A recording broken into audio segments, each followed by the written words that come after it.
দর্শক, আমি বিএম এরশাদ আপনাদেরকে স্বাগত জানাচ্ছি গণস্বাস্থ্য হোমিও টেলিভিশন এবং ডাক্তার এস এম সারোয়ার সাহেব নিবেদিত নাগরিক নিরাপত্তা অনুষ্ঠানে। আমাদের সঙ্গে আজকের স্টুডিওতে যুক্ত হয়েছেন সময়ের বর্তমান আলোচিত এবং গুণী ব্যক্তি। আমার বাম পাশে আছেন জনাব আলমগীর গনি, মহাসচিব, জাতীয় সাংবাদিক সংস্থা, এবং আমার ডান পাশে আছেন যুগ্ম মহাসচিব জনাব এম এ আকাশ।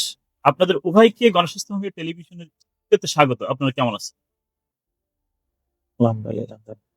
জি, আমাদের আজকের মূল আলোচ্য এবং প্রতিপাদ্য বিষয় ইতিমধ্যে আপনারা জেনেছেন যে, নাগরিক নিরাপত্তা জাতীয় জীবনে কতটা গুরুত্ব বহন করে এবং রাষ্ট্রের সাংবিধানিকভাবে নাগরিক নিরাপত্তার গুরুত্ব কতটা অপরিসীম এবং গুরুত্বপূর্ণ, সে বিষয়ে জনাব আলমগীর গনি আপনার কাছে প্রশ্ন রেখে আমরা নিরাপত্তা। তারপরেও নিরাপদ নয়, তারপরে কিন্তু অহরহ ঘটে যাচ্ছে, তারপরে অহরহ অ্যাক্সিডেন্ট। জি, জনাব আলমগীর গনি আপনার কাছে আমি আবারও আসবো। আমি এই মুহূর্তে এম এ আকাশ আপনার কাছে আসবো যে, জাতীয় জীবনে নাগরিকের নিরাপত্তা নিশ্চিতকরণের দায়িত্ব কার বলে আপনি মনে করেন?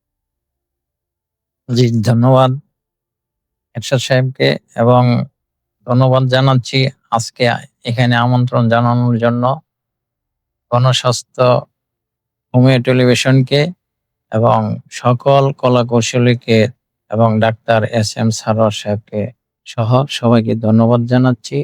আসলে এরশাদ সাহেব আমার আলমগীর গনি সাহেব একটা সুন্দর মূল্যবান কথা বলেছেন। রাষ্ট্রের প্রথম দায়িত্ব হলো জনগণ। জনগণই যদি নিরাপত্তায় না থাকে, নিরাপত্তাহীনতায় ভোগে, তাহলে রাষ্ট্র কিসের ভিত্তিতে দাঁড়াবে?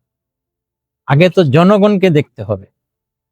রাষ্ট্র জনগণকে নিরাপত্তা দিবে এবং জনগণের উপরেই রাষ্ট্র ভর করে এগিয়ে যাবে। এটাই হলো সাংবিধানিক, আমাদের যে সংবিধান আছে সেই সংবিধানেও এটা উল্লেখ আছে, মূলনীতি। তাহলে আমরা সাধারণ জনগণ নিরাপত্তাটা কোথায় পাচ্ছি? কিছুদিন আগে দেখা গেছে যে যারা নিরাপত্তা দিবে তারাও নিরাপত্তাহীনতায় ভুগছে। গতকালকে আগের দিন দেখলাম কুমিল্লায় পুলিশের গাড়িতে হামলা করছে। তাহলে নিরাপত্তাটা দিবে কে? এই দায়ভারটা কার? এটা অবশ্যই রাষ্ট্রের মানে যখন বিশৃঙ্খলা সৃষ্টি হয় তখন এটা রাষ্ট্রের উপরে